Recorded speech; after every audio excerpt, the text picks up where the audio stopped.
Hard work చేస్తుంటారు. మా ఇద్దరు పిఎల్లు కూడా బాగా మెదక్ జిల్లా రామాయంపేట వై జంక్షన్ వద్ద ఫ్లైఓవర్ నిర్మాణానికి 48 కోట్ల నిధులు మంజూరైన సందర్భంగా బీజేపీ నాయకులు సంబరాలు చేశారు. ఈ నిధులు మెదక్ ఎంపీ రఘునందన్ రావు చొరవతో మంజూరయ్యాయని పేర్కొంటూ ఫ్లైఓవర్ నిర్మాణంతో రోడ్డు ప్రమాదాలు తగ్గుతాయని ఆశాభావం వ్యక్తం చేశారు. ఈ సందర్భంగా గత ప్రభుత్వాలపై బీజేపీ నేతలు విమర్శలు చేశారు. ఈ రామాయంపేట కానీ మెదక్ జిల్లాకి ఏం చేయలేదు, పూర్తిగా నష్టం చేయడం జరిగింది. ఈ వై జంక్షన్ విషయంలో పద్మా దేవేందర్ రెడ్డి గారు ఒక డ్రామా క్రియేట్ చేయడం జరిగింది. మీరందరూ దీనికి విలేకరులు అందరూ కూడా సాక్ష్యమే. నేను చెప్తా ఉన్నాం మొదటి నుంచి కూడా మా ఎంపీ రఘునందన్ రావుకు మా జిల్లా పక్షాన రిప్రజెంటేషన్ ఇచ్చినాం.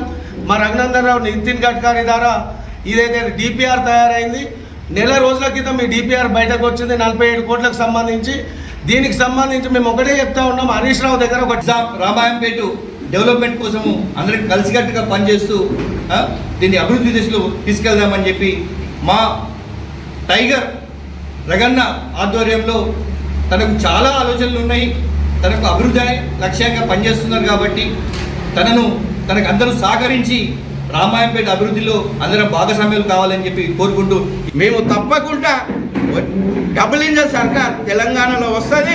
మా రఘునందన్ రావు గారు వారు అహర్నిశలు ఈ యొక్క పార్లమెంటుకు పనిచేస్తున్నారు.